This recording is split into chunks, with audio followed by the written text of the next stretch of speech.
Cavaliers front office has a chance to get an absolute steal by re-signing one of their potential free agents in this offseason for a cheap deal to bring back a sharpshooter and a guy that really plays hard on the court. A guy that we have raised questions around, at least towards the end of the season, surrounding their absolute top value on the Cavaliers. But I still do believe, and a lot of fans and a lot of the media and the team itself believes, that it is an absolute steal to re-sign this player. I'm Matt Palange with Cavs Digest. Thank you guys for joining me today. Hope everyone has a good holiday. I know that's coming up if you're watching this beforehand. But as always, go hit the subscribe button as we give you guys all things Cavs-related news, updates, injuries, trades, post-game thoughts, pre-game thoughts, everything along those lines, all storylines related to the Cavaliers and only the Cavaliers.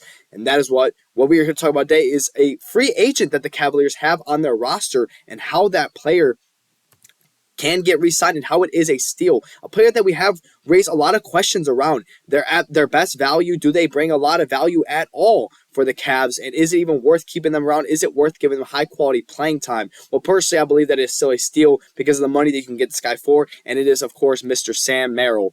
When you think about Merrill, you just kind of think about a one-dimensional player, a guy that gives you one thing and one thing only, just goes down the court, either has to go around the screen, not really an on-ball player, doesn't bring ball handling at all, but will hit, but just always has the green light to shoot threes. And that's really what this guy is. That's all he really is. And it's hard to say that's all he is. I know it sounds insulting, but that is the truth. This is a guy that goes down the court, plays his hardest on defense, but we'll talk about his defense a little later in this video. But he plays his hardest on it, and then on the offensive side, he goes around the screen and shoots a three off the catch. He has the green light to shoot whatever. He makes tough contested threes, but they have set plays for him as well. He's also a guy that got 3 starts in the playoffs, 2 against the Miami Heat when Darius Garland was out, and game 1 when Darius Garland was out against the Indiana Pacers. Ty Jerome got the start in game 2. That is another free agent that we need to talk about, but I already talked about that. But now it is time for Sam Merrill, the other free agent for the Cavaliers that's currently on their roster. The reason I think it's a steal is because of money, simply because of money. You see his contract highlighted down there. $2 million is what he was currently on. They originally signed him to a 10-day deal. He went to Utah State. The Cavs got him for a 10-day deal, and they ended up extending him, getting him for $2 million, which is, of course, $2 million sounds like a lot of money if you're not a sports fan. I know that's life-changing money to a lot of us, but in basketball specifically, that's not that much money. Which is so crazy to say to me, but still, that's a cheap deal, and that's why I think it's a steal, because this is a guy, like, in a current age of basketball, like, you shoot a lot of threes, and Kenny Atkinson's lineup, he wants to live and die by the three, and this is a guy that can go, like, let's say you're down by 6, you put him in, you run a couple off-ball screens, and now you're down by 3. Unfortunately, yes, it is hard for him to play defense on the ball handler, but luckily, the defense's help side is really, really good. At least it was in the regular season. Of course, the playoffs is a completely different story, and I'm not going to, rant about the playoffs because we've done that enough as of late, since the Game 5 loss, since the Game 1 loss, since the Game 2 loss, since last year here at Cavs Digest and just the Cavs fans in general. But here are Koby Altman's thoughts on the free agency this year, specifically Sam Merrill, who he mentions, but he mentions Ty Jerome there a little bit. But he talks about why it's difficult for these guys to bring back and why other teams are also going to draw interest in them. And that's what he has to say. Love to keep. Listen, we're hopeful. I would say that I got to be careful because he's going to be an unrestricted free agent. He is ours, so we can talk about Ty in that vein. Part of Kenny's system, which, again, we're always going to be rooted in development, which is great. And so guys find that confidence in this system, their value gets driven up, right? So with Sam Merrill, you want to call end of bench players before that have become rotational players and valuable within the ecosystem, not just us. And so I think the good news is those guys are going to do really well for themselves. Yep. So, again, just kind of when a guy fits in a system well, their value goes up. And it doesn't just go up for you, though. It doesn't go up just for the Cavs. It also goes up for the whole NBA. So a lot of guys see that this guy fits in a system, and they're like, you know what? I want a sharpshooter. And in comparison to that, of course, is another player that I'm going to talk about. But for me personally, I believe it's a steal, and I want to know your guys' opinion, so go let me know. But just overall, Sam Merrill, we know what he does on offense, but now it's going to break out his other things on the court, like his defensive rating of 114, which is bad. But a lot of fans notice, if you watch him play, a lot of fans have said in the comment section below, have corrected me because I said that he's a bad defender. And I still do think he's a bad defender because he's undersized. He's not that athletic. but he does play really, really hard in defense. I really mean that. If you watch him play defense, he does give it like 100% every time, but he's just not great at it because he's undersized and he's not that athletic. And that's the sad truth. That's how basketball works. A 6'3" freak athlete is going to fry Sam Merrill on the defensive side, and that's just how it's going to go.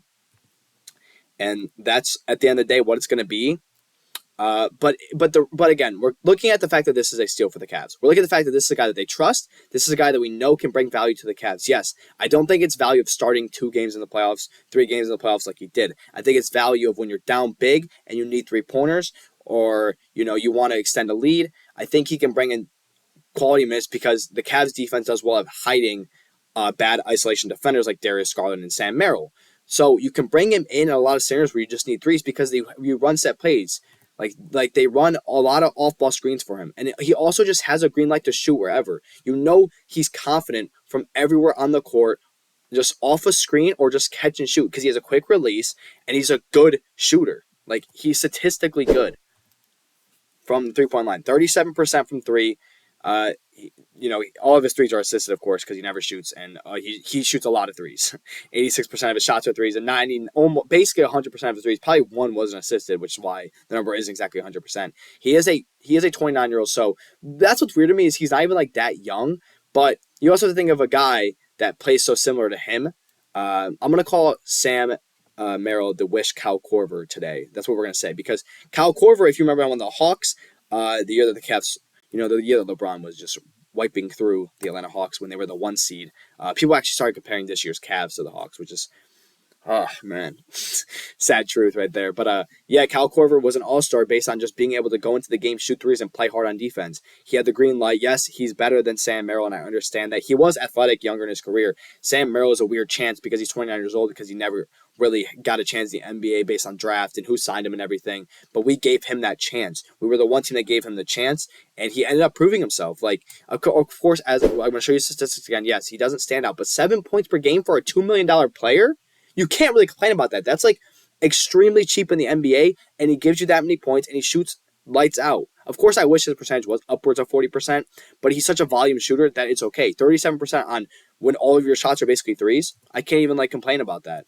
And he can bring you more. That's like we're gonna mention it like, oh yeah, he's bad. And I've been negative on Merrill in the past. Like, I personally have not been the biggest fan of him. I don't think he's the best player. But for $2 million, you're not gonna find, especially in you have to think about the contract position that the Cavs are in. They don't have money to just throw around on everyone.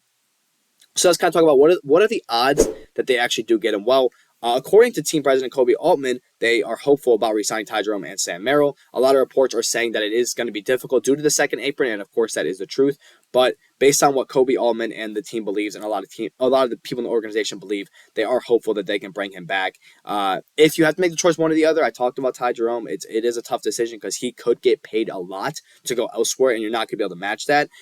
Luckily, Sam Merrill's value around the rest of the NBA is lower than Ty Jerome, so he's going to be a little easier to re-sign than everybody else. So it's time for Dan Gilbert and Koby Altman to start locking in a little bit and make their decision if they want to sign this guy for $2 million. Now, I would assume it's going to be more expensive than that, but as of right now, they could get a massive steal. They can get an elite sharpshooter, a guy that's going to give you buckets around the perimeter, have a green light. Like, let's watch this play. Off-ball screen set, just... If you go under the screen, he's shooting it. If he goes over the screen, he might just shoot over you because he has the green light to shoot wherever. And I've been negative about him, and that's why it's weird coming from me telling you guys that I think Sam Merrill is a steal. But I want to hear the rest of your guys' thoughts. I really want to hear the fans' thoughts because I've seen fans on social media.